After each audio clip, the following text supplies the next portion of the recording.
네, 안녕하십니까. 방장입니다. 오늘은 7월 2일 일요일입니다. 종목 분석을 위해서 또 아침 일찍 서둘러서 나와서 여러 가지 종목을 쭉 보고 있습니다. 종목을 접근하는 방법은 그죠? 다양한 방법이 있죠. 다양한 방법이 있는데 때로는 뭐 과거 역사를 알면 또 재밌는 어떤 모습이 보이는 경우도 있거든요. 그래서 오늘은 좀 시간이 좀 여유가 있고 하니까 종목을 이 분석을 할 때 과거의 역사와 현재를 통해서 또 미래를 한번 유추해 본다, 뭐 어떤 그런 관점에서 종목을 한번 소개해 드리겠습니다. 어떤 기업의 과거를 안다는 건요, 뭐 표면적으로는 뭐 그게 무슨 뭐 도움이 될까 할 수도 있지만 때로는 좀 재밌는 상상을 많이 할 수도 있어요. 저 같은 경우는 어떤 그 장투를 해야 된다나 어떤 길게 가는 종목들은요, 어떤 기업의 그 기업에 대한 어떤 과거 또는 뭐 나름대로의 어떤 스토리가 있는 기업을 좀 선호하고 길게 뭐 그 회사의 어떤 성장을 즐긴다, 이런 관점으로 접근하는 회사도 많거든요. 그러다 보면 뭐 1년, 2년, 3년 그냥 훌쩍 흘러가는 경우도 많이 있습니다. 뭐 익히 그죠? 경험해 보셨어 그 아시잖아요. 그러니까 저도 어떤 그런 종목을 이 어떤 시대에 맞춰서 약간 선호하는 편인데, 지금은 그죠? 이제 눈앞에 선거가 있잖아요. 선거, 대선이 있으니까 그 대선 시기가 되면 주식쟁이들은 항상 그런 이야기를 많이 하죠. 어떤 특정 종목이 대선 자금이 유입이 되어서 급등을 한다, 그죠? 꿈 같은 이야기죠. 그런데 한 10년 전에도, 20년 전에도, 30년 전에도 항상 그런 이야기를 많이 해요. 그리고 호사가들은 세월이 흐르면 어느 정권 그때 선거 때 이 대선 자금이 유입돼서 이 종목이 급등한 거다, 뭐 그런 좀 근거 없는 뭐 그런 뭐 우스갯소리로 뭐 술안주 삼아 이야기도 많이 펼치는 편이죠. 그런 관점에서 뭐 적당히 뭐 제 나름대로의 어떤 상상도 좀 섞고 또 팩트를 근거로 어떤 종목을 접근하는 방법, 또 생각하는 방법, 이런 것들을 한번 말씀을 드릴게요. 물론 뭐 좀 부정하는 사람이 많을 것 같습니다. 왜냐하면 요즘 같은 시대는 초스피드, 그죠?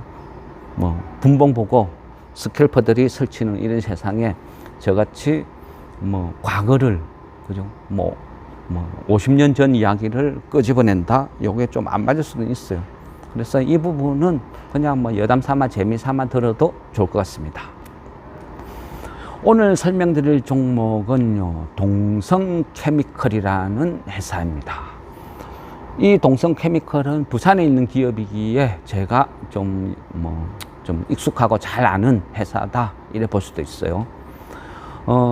이 회사를 지금 시점에서 왜 보냐 하면요, 이 회사가 어떤 표면적으로는 우리 조선의 그 LNG선 안에 내부에 어떤 열에 대한 어떤 차폐제 역할로 보냉제, 그죠? 보냉제라면 익숙하죠? 보냉제를 전문으로 생산하는 기업이라는 거죠. 근데 보냉제 외에 뭐 부수적인 업무도 많이 해요. 그리고 표면적으로 보면 단순하게 표현하면 석유화학 업종에서 이제 정밀화학 업종으로 회사가 성공적으로 변신을 하는 초입이 아닌가, 뭐 이런 생각을 해봅니다. 그래서 지금부터는 좀 관심 있게 뭐 한 비중을 실어볼까, 뭐 이런 개념으로 뭐 보는 회사 중에 하나입니다. 이 회사가요, 작년, 그러니까 2022년 기준으로 보면요, 매출액이 뭐 1조 1,400억 정도 나와요. 매출액이 1조 1,400억 정도니까 뭐 규모는 엄청나죠. 그리고 그 이익은 순이익은 한 468억, 영업이익은 554억 정도 나왔습니다. 뭐 그 정도면 그죠, 아주 훌륭해요. 매출액이 1조가 넘고 영업이익과 어떤 순이익이 뭐 한 400억대, 500억대 유지를 한다는 것은 아주 빵빵하다 이래 볼 수도 있죠. 또 특히 고무적인 것은 어떤 매출액이 2020년에 뭐 8천억대, 2021년도에 뭐 9천억대, 또 작년에 뭐 1조 1천억을 넘겼다는 거죠. 그래서 해마다 전체적으로 사업들이 다 고르게 급성장을 한다 이래 볼 수도 있겠죠. 매출액이 그만큼 많이 늘어나고 있으니까. 그런 관점에서 뭐 기본적인 어떤 분석도 약간 매력이 있다 이래 볼 수도 있고요. 또 뭐 어떤 배당도 뭐 매년 한 200원 정도는 꾸준히 주는 회사입니다. 지금 가격으로 보면 배당은 한 4% 뭐 조금 넘겠네요. 뭐 그런 식으로 나름 뭐 좀 알짜배기 회사다 이래 볼 수도 있겠습니다. 그리고 유보율은 한 650%, 그리고 부채 비율은 한 80% 정도 나옵니다. 뭐 재무 구조도 뭐 훌륭해요. 그런데 시총이 지금 현재 한 2,200억 정도 나오거든요.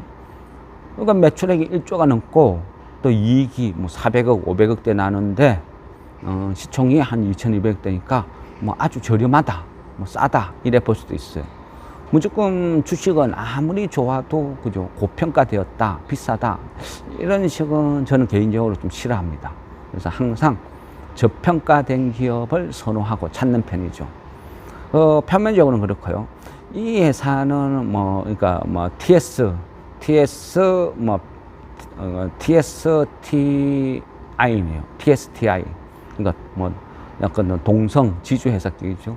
그러니까 TSTI 외 3인이 지분을 한 41%, 그리고 자사주가 한 2%. 그러니까 한 40, 한 3% 요 정도는 묶여 있는 회사라 볼 수 있습니다. 이 회사가요, 보면 표면적으로는 2008년도에 동성하학에서 뭐 그러니까 기업 분할을 해서 설립된 그 회사로 출발을 합니다. 그리고 이후에 2015년도에 그러니까 동성 하이캠이라는 회사, 그러니까 자회사죠. 자회사를 흡수 합병하면서 뭐 본격적으로 석유화학 업종의 사업에 약간 추가된다 이래 볼 수도 있습니다. 그리고 그 2021년도 4월 1일 날 동성화학을 흡수 합병을 하게 됩니다. 그러면서 정밀화학의 어떤 변신의 시발점이다 또 이렇게 볼 수도 있는 거고요. 표면적으로는 그렇고요. 그리고 이 회사를 보면 매력적인 게 뭐 6월 27일 보면요, 삼성중공업에서 그 본행제 관련 수주 공시가 하나 떠요. 규모는 4,410억, 엄청나죠. 작년 2022년 연간 매출액이 1조 한 1,000억대인데 뭐 한 방에 어떤 수주 공시를 뭐 4,410억을 했다. 이건 엄청난 규모의 수주라고 볼 수 있죠. 그러니까 이 회사 어떤 전체적으로 보면요, 한 일감을 연간으로 기준으로 봤을 때는 한 4년치 정도의 일감을 뭐 확보해놨다, 뭐 이런 식으로 볼 수 있습니다. 지금 보면 수주 잔고가 거진 2조 정도가 가까워요. 수주 잔고가 본행제 부분만 한 2조 정도 수주 잔고를 갖고 있거든요.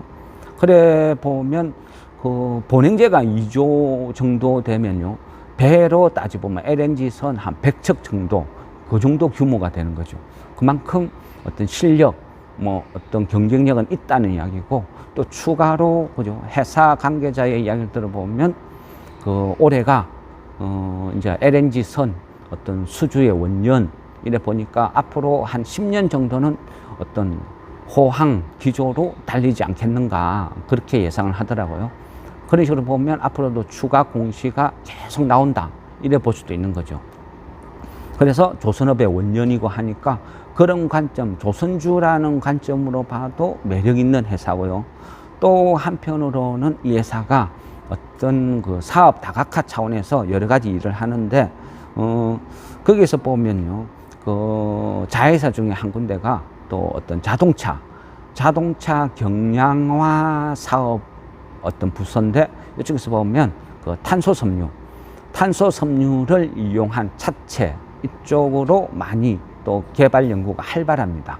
뭐 동성 TCS 이 회사를 통해서 또 자동차 경량화 사업을 열심히 추진을 하고 있다. 전기차 시대가 되면요, 전기차는 그죠, 내연기관이 없는 대신에 배터리란 것을 싣고 다니죠. 이 배터리 무게가 상당해요. 그러다 보니까 예를 들어 뭐 1500cc 동급 차량에서 차체 무게를 따지보면 실제 한 500kg 정도가 더 무겁거든요, 전기차가. 그러다 보니까 뭐 타이어 마모나 뭐 연비나 이런 쪽에 문제가 되겠죠. 자, 전기차의 특징은 그죠? 그러니까 한번 충전을 해서 얼마만큼 갈 수 있느냐, 이게 경쟁력이죠. 그러기 위해서는 배터리 성능을 높이는 방법이 있을 거고, 아니면 차체 무게를 줄일 수 있는 방법이 있죠. 그러다 보니까 많은 회사들이 이 자동차의 어떤 무게를 줄이기 위해서 여러 가지 어떤 연구를 하고 있습니다. 그 중에 어떤 활발한 분야가 차체. 그러니까 우리가 보면 차량의 어떤 외부는 단 강판이죠, 강판. 강판으로 제작되어 있는데, 이 강판을 탄소 섬유가 이제 대체를 하게 되는 거죠. 이 탄소 섬유가 어떤 대체를 하게 되면 그 무게가 그만큼 이제 가벼워지겠죠.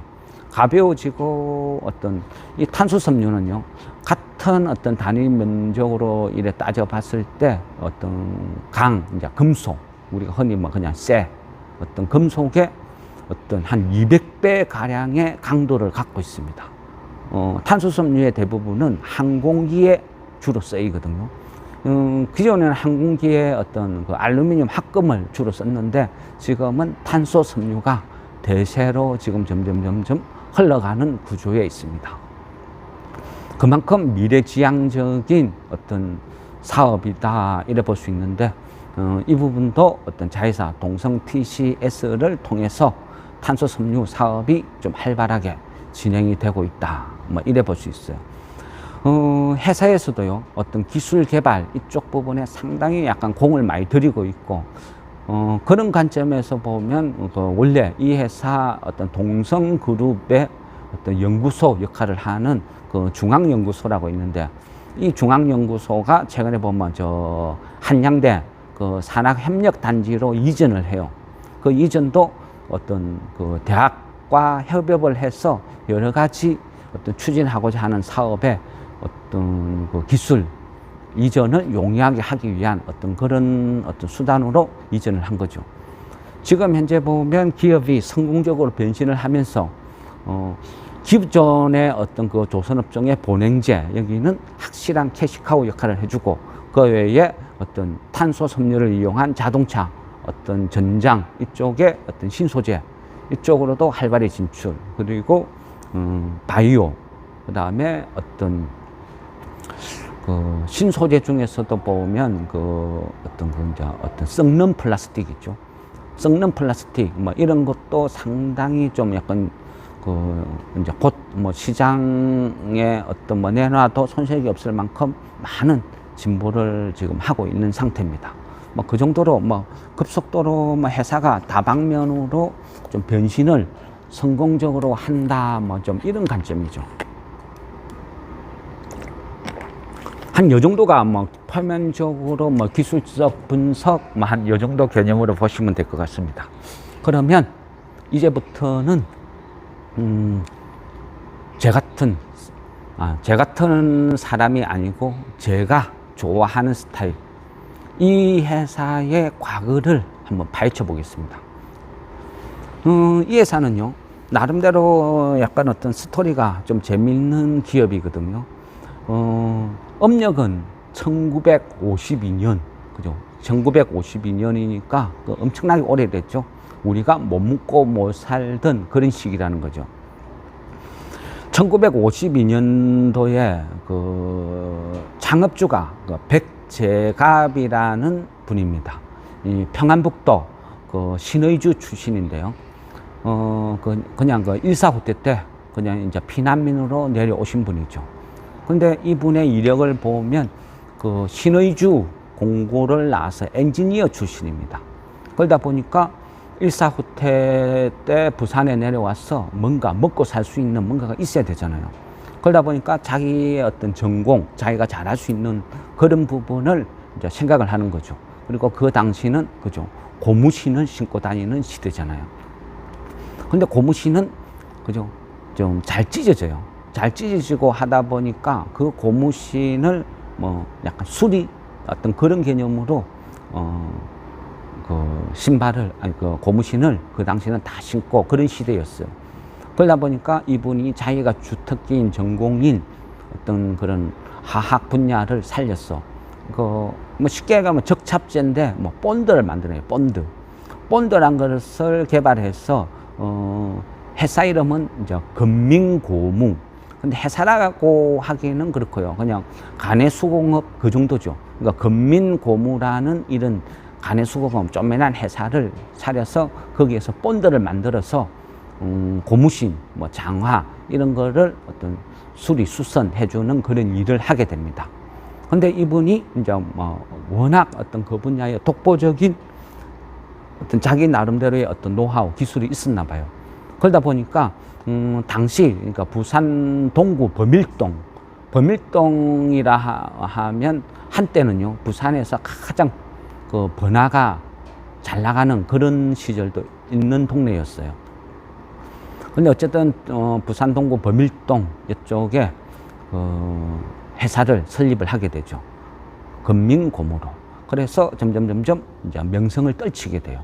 명성을 떨치게 되다가 이후에 박정희 대통령 시절에 이제 박정희 대통령이 우리 국민들이 뭔가 먹고 살 수 있는 뭔가 일거리가 있어야 된다고 그죠. 그래서 한참 뭔가를 고민하다가 부산에서 신발 공장이 많이 생기게 됩니다. 그리고 뭐 그 수출도 막 하게 되는 거죠. 그러다 보니까 어떤 신발이라는 것은 어찌 보면 그 노동 집약적인 어떤 그런 분야잖아요. 그래서 외국의 어떤 유명 기업들의 어떤 신발, 뭐 밑창, 뭐 이런 식으로 여러 부분을 그 부분을 그 하청을 받아서 재봉질을 해서 만들어내는 거죠. 그러다 보니까 어떤 정부에서도 나라에서도 뭐 박정희 대통령이 그 국민들의 어떤 먹고 살 수 있는 기반을 만들기 위해서 부산의 신발 특화 어떤 그쪽으로 많이 지원을 해주게 돼요. 지원을 해주면서 이제 부산을 뭐 방문을 많이 하게 됩니다. 그런 식으로 어떤 그 방문을 하게 되다가 이제 어느 날 그 부산을 방문했는데 그때 이 엔지니어 그 이제 이 어떤 접착제를 만드는 이 그죠 백제갑이라는 이분이 그 박정희 대통령을 이제 만나게 되죠. 만나는 것도요 약간 어떤 드라마틱해요. 그러니까 그 당시만 해도 그죠 좀 박정희 대통령이 어디 어떤 순찰을 가고 하면 그 당시에는요 그래도 뭐 어떤 멸공방첩, 뭐 공산당, 민주주의 이런 것들이 엄격한 시절이었거든요. 실제 간첩들도 많이 내려왔고 그러다 보니까 경호가 엄청 활발했어요. 그래서 웬만하면 접근 금지죠. 그런데 이 백제갑이란 분이 그 경호원들을 어떤 뿌리치고 막 감 지르는 거죠. 박정희 대통령한테 이야기 좀 하자. 내 말 좀 들어달라. 호소를 하는 거예요. 그래서 박정희 대통령이 저 사람 뭐냐 한번 데리고 와라. 그래서 이야기를 해보니까 나는 이 본드 만드는 뭐 접착제 만드는 이런 사람이다. 그런데 내 이야기를 한번 들어봐 달라. 그래 하는 거죠. 그러면서 이제 이야기를 하게 돼요. 그러면서 이 백제갑이란 분이 이야기를 한 것은 우리나라가 먹고 살기 위해서는 기술이란 것을 개발해야 된다. 기술을 개발해야 미래가 있다. 지금 이런 식으로 어떤 노동 집약적인 이런 거를 하청받아서 하는 이런 식으로 해서는 절대 발전이 없다. 우리도 점점 미래가 나은 삶을 살기 위해서는 기술이란 걸 개발해야 된다. 설교를 하는 거죠.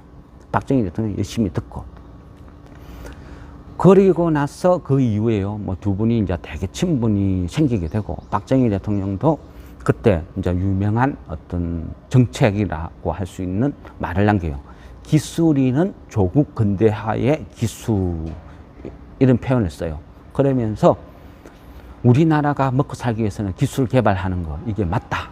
그래서 전국에 지금으로 보면 지금은 그죠 소멸 단계죠. 근데 그 당시는 이제 공고라고 그죠 공업 고등학교 그리고 그 이제 상고 상업고등학교, 상고, 공고를 엄청나게 세워요. 그리고 그 학교마다 대통령 하사품 해가지고 많은 그 공작 기계들을 사들고 와요. 그리고 학교에 실습실이라는 것을 만들게 되죠. 그러면서 많은 젊은 세대들이 먹고 살기 위해서 기술을 익히는 게 맞다 해서 열심히 이제 지원을 해주게 됩니다. 그게 어떻게 보면요, 새마을운동의 시작, 우리나라 근대화의 시작 이래 볼 수도 있습니다. 근데 어쨌든 그 의식을 깨우쳐 준 분이 동성그룹의 모태인 이 백제갑 회장이란 분이 그렇게 어떤 일깨워 줬다는 거죠. 방향을 제시해 줬다. 그러니까 그 인연으로 좀 이제 이분을 좀 친분 있게 좀 지내게 됩니다. 그리고 이후에 신발 공장을 정부에서 적극적으로 지원을 하다 보니까 그 신발은 뭐예요? 그 밑창을 접착제를 붙이게 됐죠. 그러다 보니까 이 어떤 그 백제갑이 어떤 회장이 운영하는 그 건민고무 이쪽에서 개발한 그 본드가 엄청난 수요를 이제 발생시키는 거죠. 그러다 보니까 같이 커 나가요. 그러다가 이제 결정타가 된 것은요, 전 세계 어디 가나 약간 비슷한 고민을 안고 있었어요. 뭐냐 하면 신발이 운동은 요즘 같으면 이제 운동화 개념이죠. 운동화를 만들었는데 위에 천이 마모가 되는 게 아니고 항상 신다 보면 신발 밑창이 덜렁덜렁 떨어지는 거죠. 뭐 비가 와서 조금만 신고 다니다 보면 밑창이 먼저 분리가 되는 거예요. 이게 전 세계 모든 회사들의 다 고민이었거든요. 그런데 그때 이제 소문이 난 거죠. 건민고무라는 이 사람이 만든 접착제는 굉장하다, 엄청나다 소문이 나는 거예요. 그러다 보니까 우리가 잘 아는 나이키라는 회사에서 찾아와서 그걸 샘플을 다 한번 써볼게. 그리고 써고 대만족이죠. 그러면서 우리 나이키의 이 본드를 독점 공급해달라 계약을 맺게 돼요. 그러면서 전 세계적으로 나이키 운동화가 대히트를 치죠. 그러니까 그동안에는 운동화가 그냥 신발이었는데 나이키라는 운동화가 나오면서 일종의 부의 상징으로 변하는 거죠. 그러면서 고급화 신발의 시초를 열고, 그러면서 덩달아 이 본드가 그러니까 엄청나게 팔리게 됩니다. 그러면서 이게 이제 어떤 이 회사의 어떤 이제 시발점이 되는 거죠. 성장의 계기, 시발점. 이런 식으로 이제 쭉 되고, 그러다 보니까요, 나이키에 납품을 하면서 전 세계 그 본드 있죠. 접착제. 이 본드의 한 90%를 글로벌 이제 전체적으로 봤을 때 전 세계 시장의 한 90% 정도를 이 동성학에서 장악을 하게 돼요. 엄청난 일이죠. 그만큼 본드 하나는 세계 최고였다. 이래 볼 수 있는 거죠. 그러면서 이제 점점 그 회사가 이제 성장을 하게 됩니다. 그리고 이제 1980년도쯤에 이제 호성 케맥스, 뭐 팬텀사, 동성기공 이런 여러 가지 회사들을 또 설립을 해요. 그러면서 그 사업 다각화라는 것을 이루게 됩니다. 그리고 제2의 중흥기, 성장기를 쭉 달리게 되죠. 달리게 되다가 이제 우리가 잘 아는 1998년도에 IMF라는 게 터지죠. IMF라는 게 터지니까 모두가 다 어렵고 힘들었잖아요. 그러니까 이 회사도 똑같이 힘들었겠죠. 그때 이제 회사가 결단을 내려요. 이 부채를 어떻게 할 것인가, 생존 기로에 놓여 있으니까 과감하게 정리를 하는 거죠. 대한민국 전체가 다 어렵고 힘드니까 뭐 부동산이든 뭐든 다 엉망이었죠. 그러니까 돈을 마련할 수 있는 것들은 그래 많이 없었어요. 많이 없다 보니까 그때 이제 심각한 고민을 하면서 창업주가 결단을 내려요. 우리가 가장 잘하는 분야, 돈이 될 만한 분야는 뭐냐 했을 때 결국은 접착제밖에 없는 거죠. 그러니까 접착제와 접착제를 활용한 또 유사 사업, 이 부분 외에는 뭐 팔릴 것도 없고 돈이 들 것도 없다 결론을 내린 거죠. 그래, 그렇다면 과감하게 정리를 하자 이렇게 시작되는 거예요. 그러면서 접착제는 당시에 돈이 될 만한 것을요, 국내에서는 다 어렵고 힘들었으니까 외국계 기업들이 다 사가요. 그만큼 명성이 있었으니까. 전 세계 접착제 시장의 90%를 장악하고 있는 사업본부니까 엄청났죠.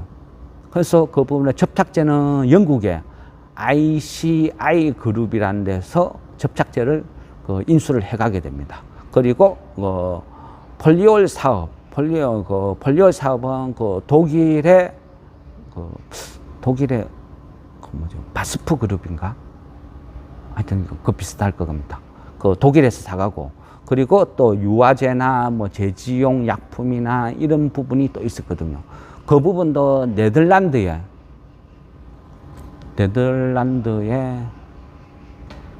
이름이 뭐죠? 갑자기 생각이 안 나요. 노벨인가 그랬던 것 같습니다. 근데 어쨌든 이 회사에서 인수를 뭐 하게 되죠. 그리고 그 당시에 그러니까 소위 알짜배기 회사, 접착제라는 것은 완전 모체죠, 모체. 근데 그런 것들을 그런 걸 안 내놔면 당시는 뭐 돈이 될 만한 어떤 그런 것도 없었어요. 그러니까 이런 중요 알짜 사업본부를 외국계 기업에 다 매각을 하면서 당시에 한 1027억을 이제 종잣돈을 확보를 하게 돼요. 그러면서 빚을 다 갚죠. 그리고 유동성 위기를 이제 벗어나게 돼요. 그러면서 빚을 갖고 남은 돈으로 미래 먹거리를 찾는 거예요. 이제는 우리는 뭘 먹고 사는가 심각한 고민을 하는 거죠. 지나고 보니까요, 그때가 이 회사가 본의 아니게 리모델링을 하는 어떤 계기가 되는 거예요. 그래서 그전에는요, 이 회사가 부산에, 그러니까 범일동, 거기는요, 이후에 조선방직이라는 회사가 있는 자리에서 조방 앞이라고 하면 더 유명하거든요. 부산에서는. 거기에서 신발 공장을 하게 되면서 부산 진구 가야 이쪽으로 또 이전을 한번 하게 돼요. 그리고 그 자리는 뭐 우리가 잘 아는 사마고무, 그러니까 뭐 오래되신 분들은 기억할란가 모르겠는데 뭐 타이거라는 신발 상호로 유명했죠. 그래서 사마고무가 있는 그 옆으로 부산 가야로 이전을 했다가 이후에 접착제 사업이나 모든 것을 쭉 정리하고 새롭게 출발을 하겠다 하는 의미로 부산에 또 신평공단이란 쪽으로 또 이제 이전을 하게 됩니다. 그 신평공단으로 이제 이전을 한 게 1985년쯤 되겠네요. 그때 이제 이전을 해서 본격적으로 어떤 이제 뭐 보냉제나 어떤 이런 사업을 하게 이제 되는 거죠. 근데 이 당시에도 보면요, 얼마나 이분의 어떤 명성이 유명했냐면요, 이분이 이제 어떤 회사를 설립을 할 때, 설립을 하면 기공식을 하고 테이프 카팅을 하고 하잖아요. 그때 박정희 대통령이 직접 내려와서 그 카팅식에 참여를 해주게 돼요. 그만큼 이분의 어떤 조언, 이런 것들을 높이 평가했다, 이래 볼 수도 있는 거예요. 죄송합니다. 물 한번 먹겠습니다. 그리고 이제 그 이후에 이제 지금처럼 쭉 이제 이어져 오는 거예요. 그러면서 이제 어떤 사업 다각화나 여러 가지 일을 쭉 하게 되는 거예요. 이 회사를 보면요, 특징이 항상 안주하지 않는다는 거. 하나에 만족하지 않고 안주하지 않고 끝없이 뭔가를 열심히 도전을 한다는 거죠. 그것이 어떤 지금까지 뭐 어찌 보면 이 회사의 변혁을 보면 뭐 1차 뭐 가도기, 2차 가도기, 뭐 또 3차 가도기 뭐 이런 식으로 성장을 해왔는데, 초대 회장 백제관 이분이 어떤 뭐 나름대로 뭐 좌우명이라고 해야 되나 뭐 그런 거 보면요, 바른 마음으로 최선을 다하자. 좀 되게 구리네요. 약간 어떤 그런 식인데, 바른 마음으로 최선을 다하자. 뭐 이런 식으로 하는데, 그걸 이제 이 회사가 어떤 나름대로의 창업자 정신에서 계속 이어오는데, 보면 항상 정도를 그려요. 정도만 그러면서 쭉 이어져 오는 거예요. 그리고 이제 지금 현 시점에서 이래 보면요, 조선은 이제 완전히 자리를 잡았고, 또 어떤 자동차 이쪽 부분, 또 바이오도 뭐 어떤 뭐 좀 약간 신약 개발이나 이런 황당한 게 아니고 좀 현실성 있는 자기네들이 잘 아는 이런 부분을 뭐 집중적으로 하는 거죠. 또 어떤 뭐 썩는 플라스틱 이런 것들을 개발하고 또 거기에서 또 비슷한 어떤 상품을 또 파생시킨다. 뭐 이래 볼 수 있는 거죠. 좀 안정적이면서도 미래지향적인 어떤 그런 식으로 어떤 그 성장을 해 나가는 거죠. 이 회사를 보고 있으면요, 그 파격적이지는 않아요. 그렇지만 자기네들이 잘 하는 분야에 최선을 다하고 열심히 하고 시간이 흘러서 또 대부분 성과를 내고 있다는 거죠. 그런 관점에서 이 회사가 상당히 좀 매력이 있다 이래 볼 수는 있어요.